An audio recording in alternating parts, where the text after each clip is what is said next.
오늘 본 말씀은 탕자의 비유로 너무 잘 알려진 말씀입니다.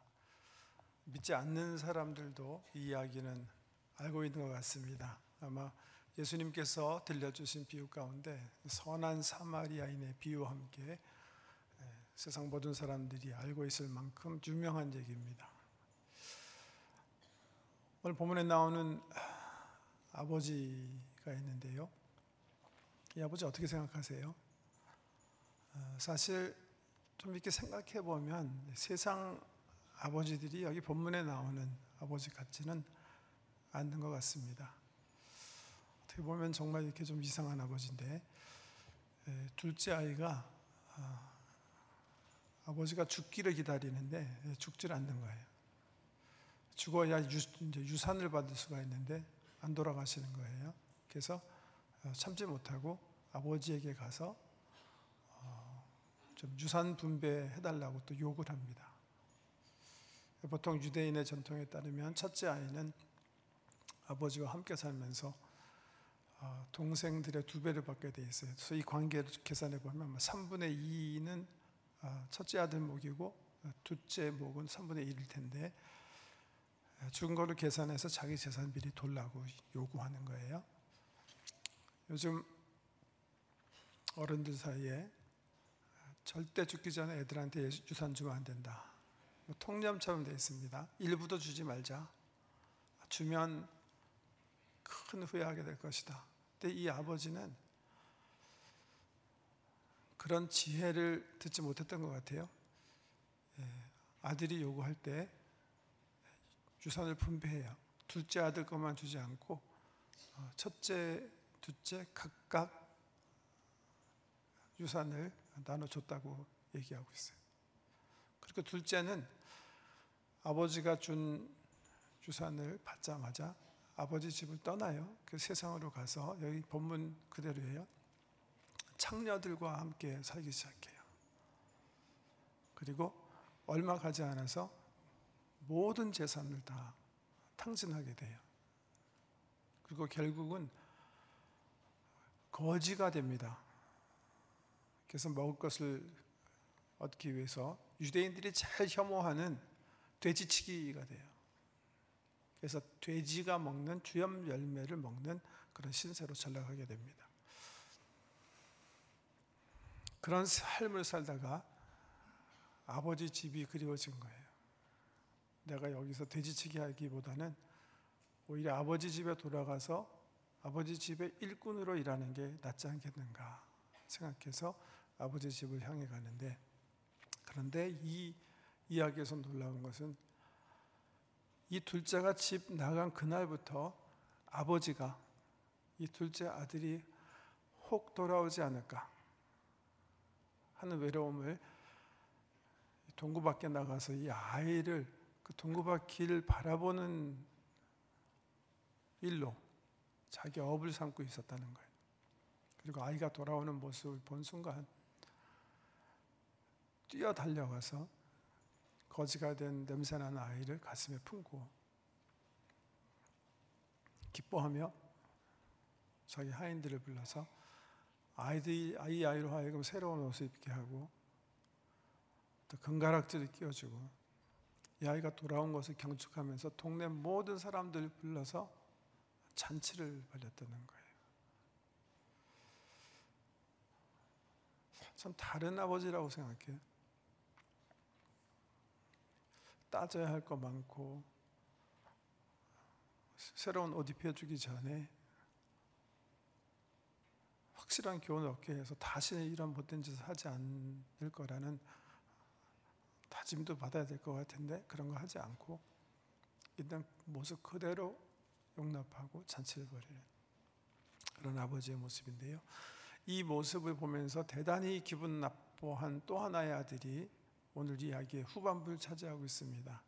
첫째 아들인데요, 열심히 일하고 집에 돌아오는데 보니까 자기 집 쪽에서 풍악 소리가 들리는 거예요. 그래서 사람들을 불러 물어봐요. 무슨 일이냐? 하인들이 대답하는 거예요. 이런 일 때문에 아버지가 돌아온 둘째 아들을 맞이해서 새 옷 입혀주고 금가락지 끼워서 동네 사람 다 불러 지금 잔치를 하고 있습니다.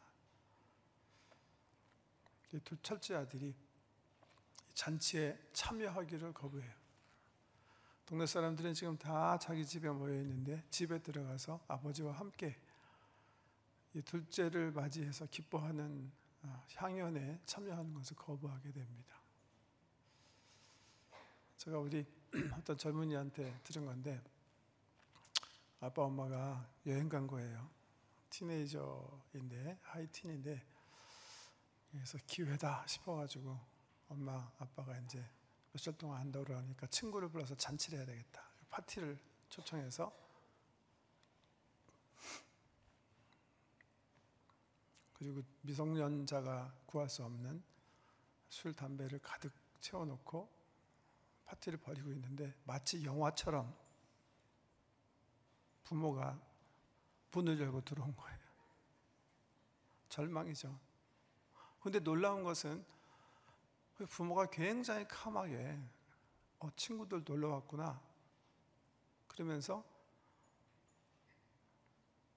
전혀 자기 부모 같지 않게 그렇게 행동하더라고요. 얘가 너무 감격해가지고 엄마한테 가갖고 Thank you guys. You guys taking this so well. maturely 그랬대요.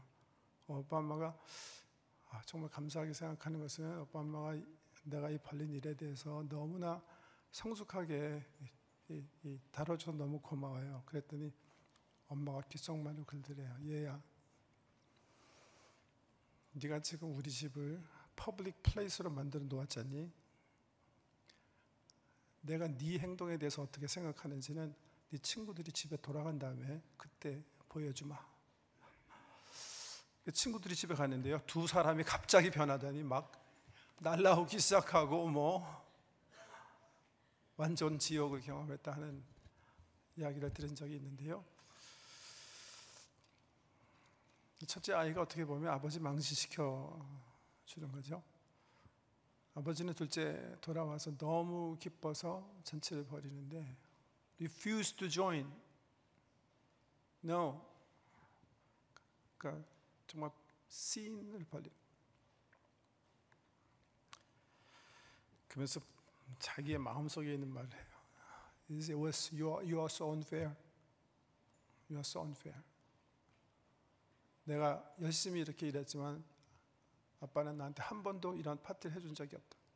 근데 이 거지 같은 동생이 돌아오니까 당신은 파티를 해주고 있지 않느냐 하면서 아빠를 블레임하는 얘기예요. 탕화를 둔 아버지의 이야기인데, 잘 아시는 것처럼 두 아들 다 탕하죠.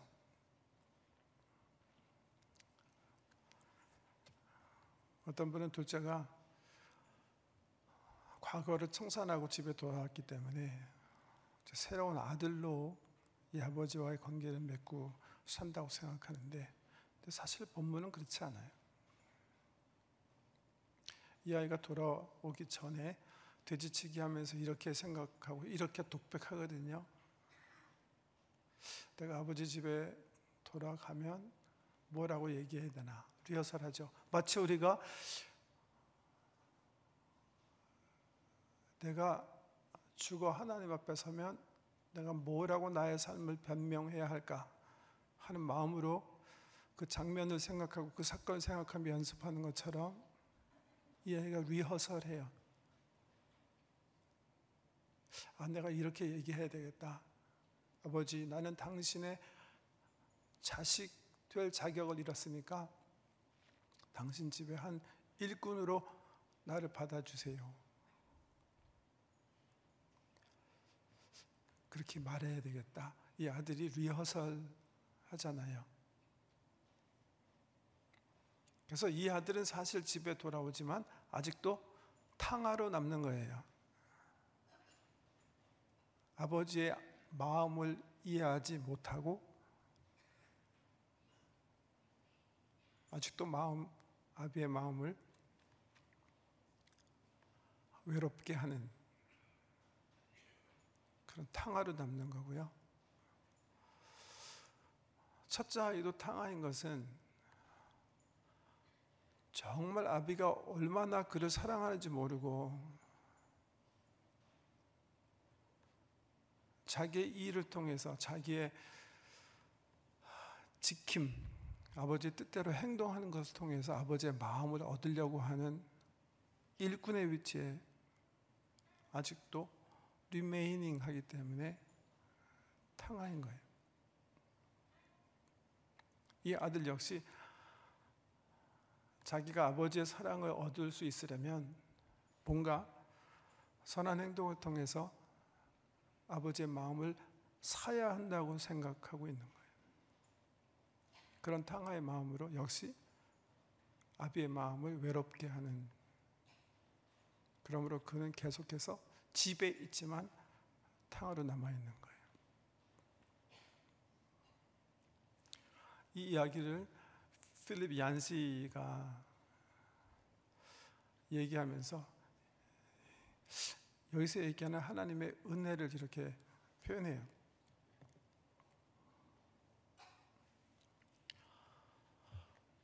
There is nothing we can do to make God love us more. And there is nothing we can do to make God love us less.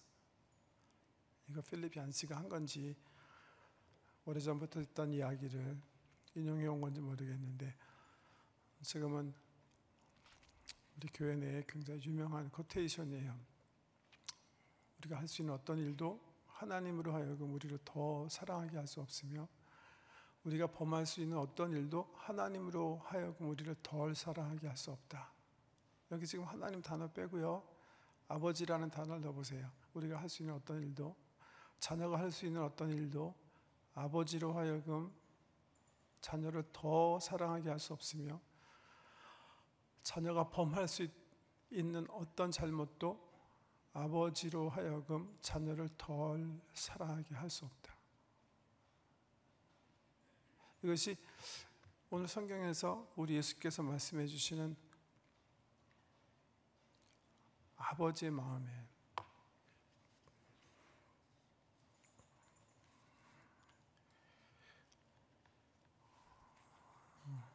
저는 하나님께서 결혼 제도를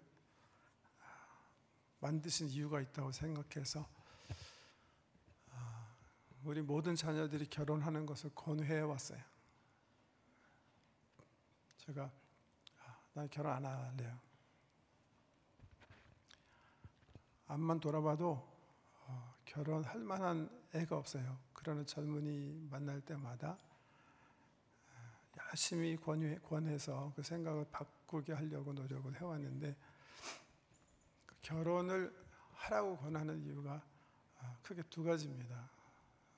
첫 번째는 사람은 결혼을 해야 일단 부모 사랑 밑에서 벗어나서 타인과 공동체를 이루어야 그 관계 속에서 자기 자신이 얼마나 이기적이고 자기 중심적인지 경험하게 됩니다. 부모님의 무조건적인 사랑 속에서는 자기 자신을 못 봐요. 친구들과의 관계 속에서 나를 발견하면 되지 않을까요? 아니요. 친구의 관계는 계약적 관계예요. 싫으면 떠나면 그만이거든요. 나한테 유익할 만큼만 사실은 관계하거든요.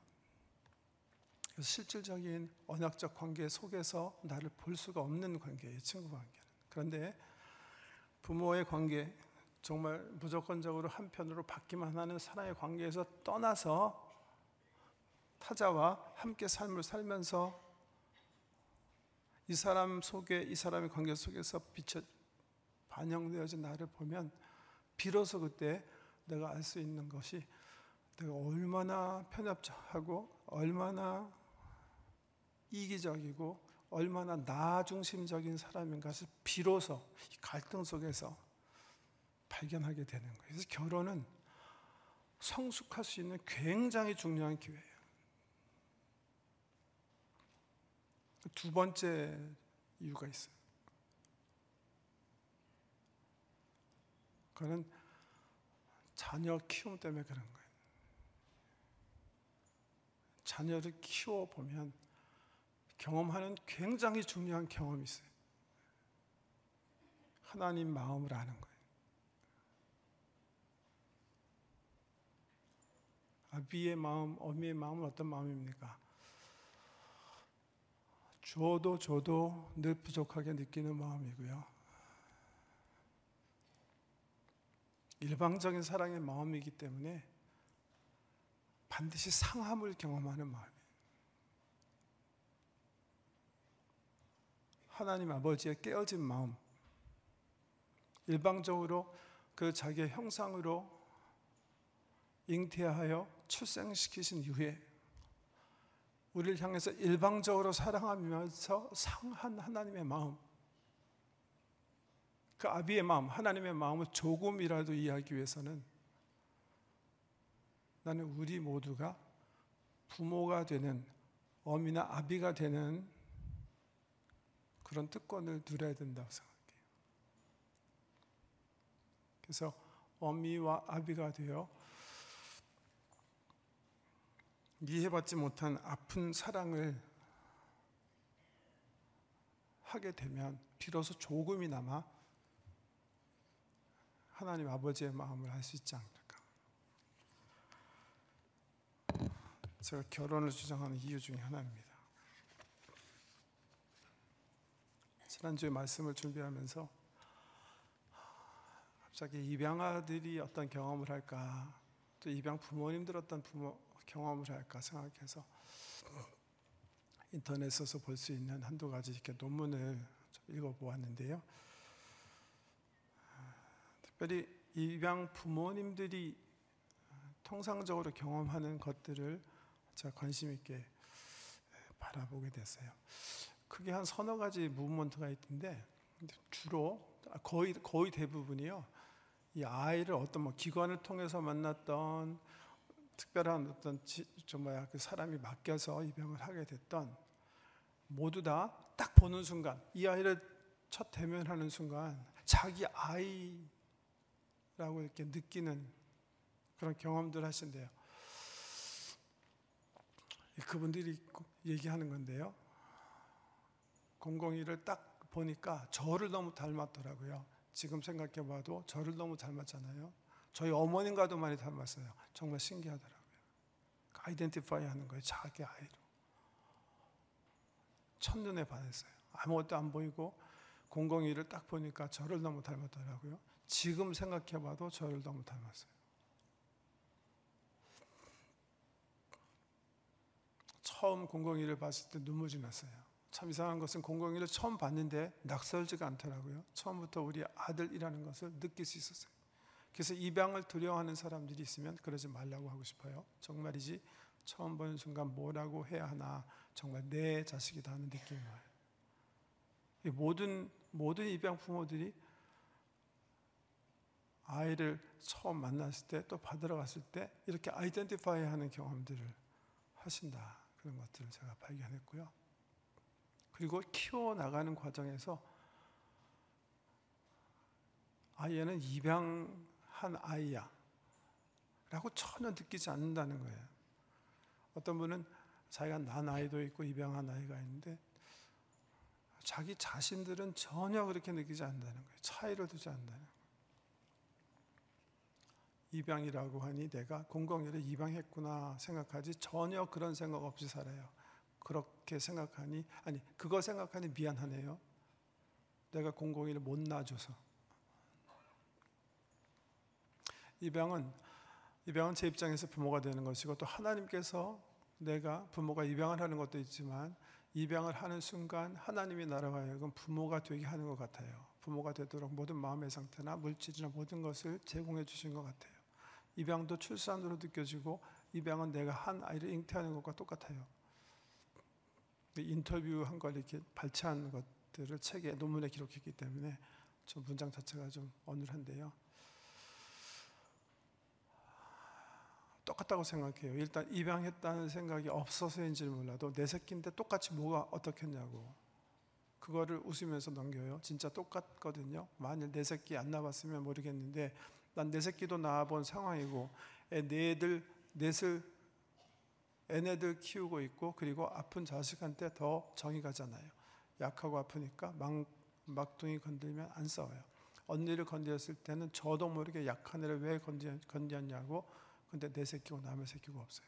오히려 이분은 자기 자식과 입양한 아이가 이렇게 다툴 때 오히려 입양한 아이가 약하기 때문에 더 입양한 아이 편을 든다, 뭐 그런 고백을 하신 건데요. 그런데 이 입양한 부모들이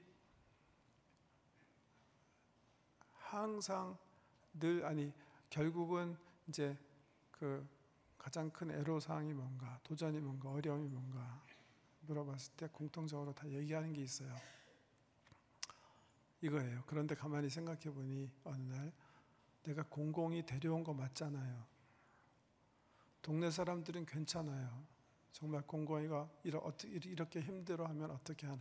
동네 사람이라는 얘기 뭐냐면, 제가 인용을 하지 않았는데, 자기네는 정말 입양한 아이를 자기 자식처럼 생각하는데 주변 친척들과 동네 사람들이 항상 얘를 입양아로 본다는 거예요. 그래서 주로 입양한 부모님들이 원래 있었던 공동체를 떠나는 가능성이 굉장히 높답니다. 한 교회 공동체에 있는데 입양해 왔잖아요. 자기는 자기 새끼인데 교회 공동체는 얘는 입양해 왔었지, 그 기억 속에서 얘를 다르게 항상 보고 얘는 입양하는데 굉장히 공부 잘하네요 등 항상 입양하라는 어떤 그런 의식을 가지고 보기 때문에 주로 많이 교회를 떠나게 된다, 공동체 떠나게 된다, 뭐 이런 얘기인데, 동네 사람들도 마찬가지래요. 항상 내가 안 난 아이로 정체성을 주기 때문에 자기들은 그렇게 느끼지 않는데, 그럼에도 불구하고 existential anxiety, 실존적 그 불안감이 부모님 속에 있는 거예요. 이것 때문에 그런 거예요. 그런데 어느 날 가만히 생각해 보니 내가 공공이 데려온 거 맞잖아요. 동네 사람들은 괜찮아요. 정말 공공이가 이렇게 힘들어하면 어떻게 하나. 그게 더 큰 걱정이에요. 언제 이 공공이가 자기 부모가 따로 있고 지금 자기가 부모로 생각했던 부모님은 생부모가 아니고 어느 순간에 자기를 선택해서 입양한 사람이라는 것을 알게 됐을 때, 우리 공공이가 이렇게 가슴 아파하면 그때 어떻게 해줘야 하나 생각하니까 동네 사람들 문제는 안중에도 안 들어오고 내가 너무 가슴이 아픈 거예요. 우리 공공이가 너무 많이 가슴 아파하지 않고 이겨냈으면 좋겠어요. 그러려고 지금부터 기회 있을 때마다 얘기해 주려고 해요. 어떤 부모가 쓴 건데요, 가장 어려웠던 순간에 내 아이가 자기 친부모를 만나러 갔을 때인데 2주일 내내 잠을 자지 못했어요. 내 아이가 안 돌아오면 어떡하나. 내 아이가 예전처럼 똑같이 나를 아빠로 생각해 줄까. 근데 이 입양된 아이도 마찬가지예요. 모르고 살다가 갑자기 알게 된 거예요. 자기 부모가 친부모가 아니라 자기 입양해서 키워주고 있다는 사실을. 그래서 그들도 비슷한 불안감에 휩싸여요. 한 아이가 얘기한 건데, 내가 입양되었다는 사실을 알았을 때부터 이상한 불안감이 내 마음에 생겼던 것 같아요. 다시 버려질지 모른다는, 지금 부모님도 이전 부모처럼 나를 버릴지 모른다는. 이해가 되시죠? 성경은요, 저와 여러분을 하나님이 정하시고 선택해서 예수 그리스도를 통해서 입양한 자녀들이다 이렇게 얘기하세요.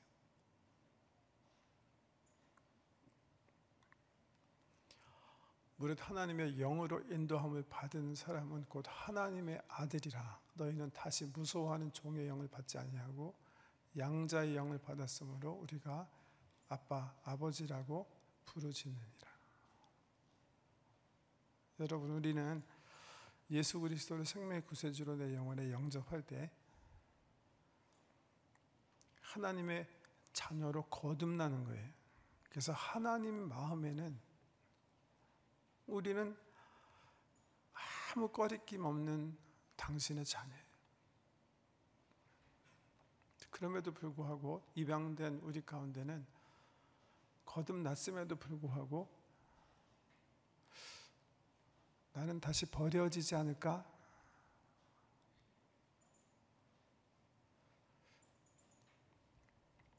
나는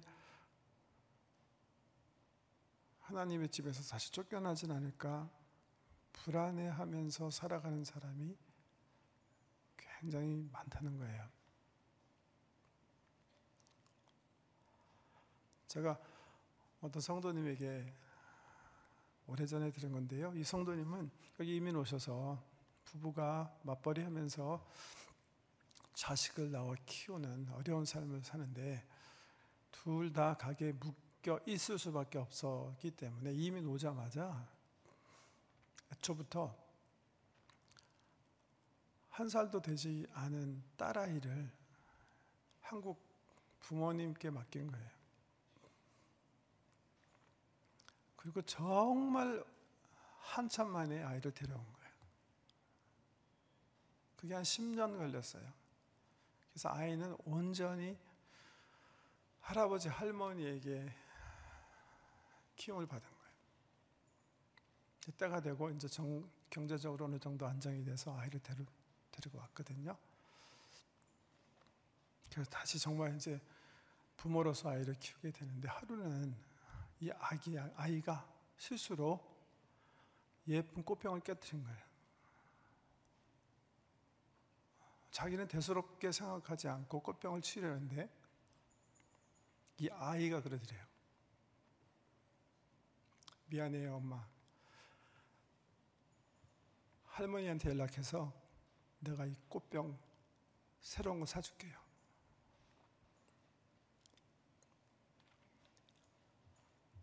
아이는 진짜 이 부모의 아이지만 마음속에는 아닌 거예요.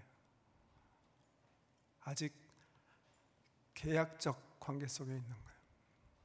이 아이는 자기가 언약적 관계 속에서 부모의 예쁜 딸로 태어났다는 사실을 경험하지 못하고 살아가는 거예요.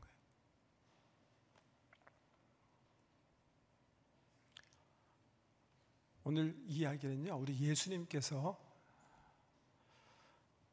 죄인과 세리를 영접해서 식사를 하는 것을 보고 바리새인들이 굉장히 불만을 품었기 때문에 우리 예수님께서 바리새인과 서기관들 향해서 특별히 들려주신 얘기예요.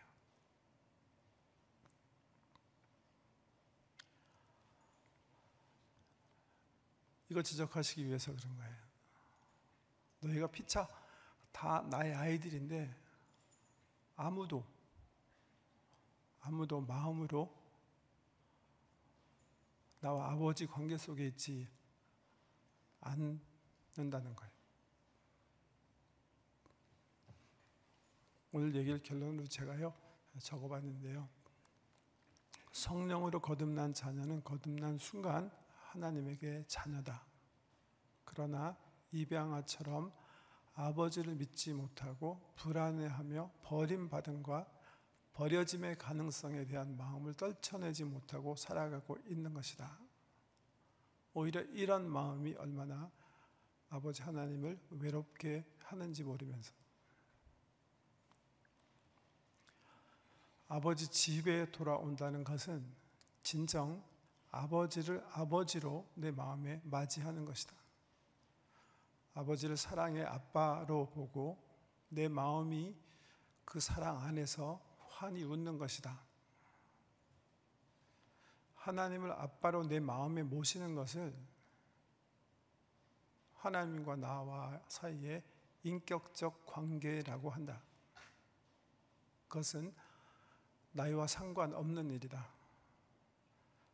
90세 난 분들에게도 하나님은 사랑의 아빠이시다. 주님은 우리 모두가 그 관계로 돌아올 때까지 동구 밖에 서서 기다리신다. 좀 이렇게 표현하셨어요. 계시록에 볼지어다 내가 문 밖에 서서 두드리노니 누구든지 내 음성을 듣고 문을 열면 내가 그에게로 들어가 그와 더불어 먹고 그는 나와 더불어 먹으리라.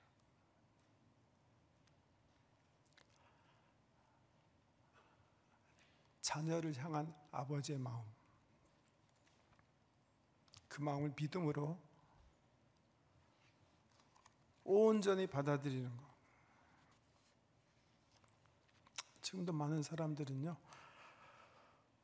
종교 규칙을 준수해야 하나님이 우리를 받아주신다고 생각하고 계약적 관계 속에서 살아가고 있어요. 하나님의 마음은 그렇지 않아요. 하나님이 예수 그리스도를 통해서 언약적 관계로 우리 자녀로 마음에 삼고 계세요. 그 마음을 이해하고 그 안에 안주하는 것이 아버지의 마음을 이해하는 것이고 드디어 아버지 집에 도착하는 겁니다. 기도하겠습니다.